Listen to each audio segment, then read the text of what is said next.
আজকে আমি মেকআপ করতে চলে গিয়েছিলাম। এটা ছিল আমার ২রা মার্চের মেকআপ, একটা ব্রাইডাল মেকআপ ছিল। এটা ছিল পাঁশকুড়া, একদম স্টেশনের পাশেই আমার বাড়ি, বা পার্লার থেকে বেশি দূরে নয়। তো প্রথমে ফেসে গিয়ে ওর হেয়ারগুলো রিমুভ করা হয়েছিল। তারপরে আমার অ্যাসিস্ট্যান্ট ওর ফেসে একটু ট্যান হাঁটানোর জন্য একটু ডিটেন লাগিয়ে দিয়েছিল। পরে ওর বাড়ির রিলেটিভের সঙ্গে অনেক কথা হচ্ছিলো যে দিদি তুমি কোথা থেকে এলে, তোমার মেকআপগুলো দেখাও। ওরা একটু ভয় পাচ্ছিলো। ওরা এসেছিলো রানাঘাট থেকে। তারপরে ব্রাইডের যেহেতু জিনিসগুলো আমার দেখা হয়নি, আমাকে ফোনে দেখিয়েছিল, তো আমি ভাবলাম একটু জিনিসগুলো একটু বের করো, আমাকে আমি একটু দেখি।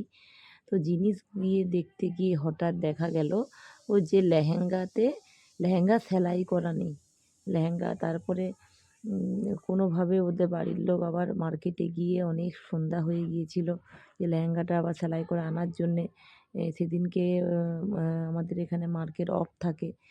তো খুব সমস্যার মধ্যে পড়া গিয়েছিল। তো প্লিজ যারা যারা আপকামিং ব্রাইড আছো, তারা যে মেকআপ আর্টিস্টকে বুক করো না কেন, তাদের সঙ্গে একটু কথাবার্তা আলোচনা করে নিও যে কী করতে হবে না করতে হবে।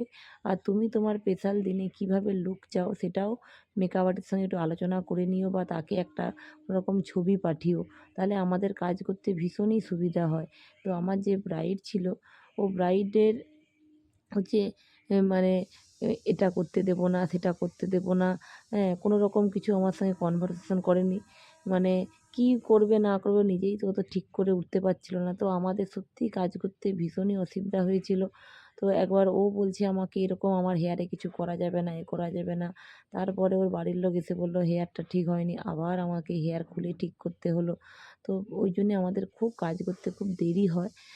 তো আমি ওই জন্যে বারবার বলছি, যাদের যাদের আমাকে বুকিং করেছেন, প্লিজ আমার সঙ্গে একটু ফোন করে বা মেসেজ করে আমাকে একটু আগে থেকে বলে দিও যে কীরকম তোমরা লুক চাও, বা কীরকম হেয়ারস্টাইল হবে, তোমার ড্রেস অ্যান্ড জুয়েলারির পিকচার সমস্তটাই পাঠালে তাহলে আমরা মেকআপটা ঠিক ভালো করে করতে পারবো, বা তোমার মুখে ফেসের মধ্যে কোন মেকআপটা ভালো যাবে না যাবে।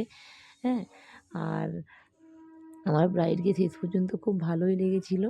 তো ওই দিনকে ভীষণ রকম গরম ছিল, দেখো পাখা চলছে, হ্যাঁ, ভীষণই রকম গরম ছিল। তো ও কোনো রকম কোনো কিছু বলেই নি। তারপরে আমি যেমন করেছি তেমন ঠিকঠাক শুনে নিয়েছিল। তো ওভারঅল লুক এটা এসেছিলো। তো প্লিজ আপনাদের কেমন লাগলো সবাই কমেন্টের মাধ্যমে জানাবেন। Thank you so much.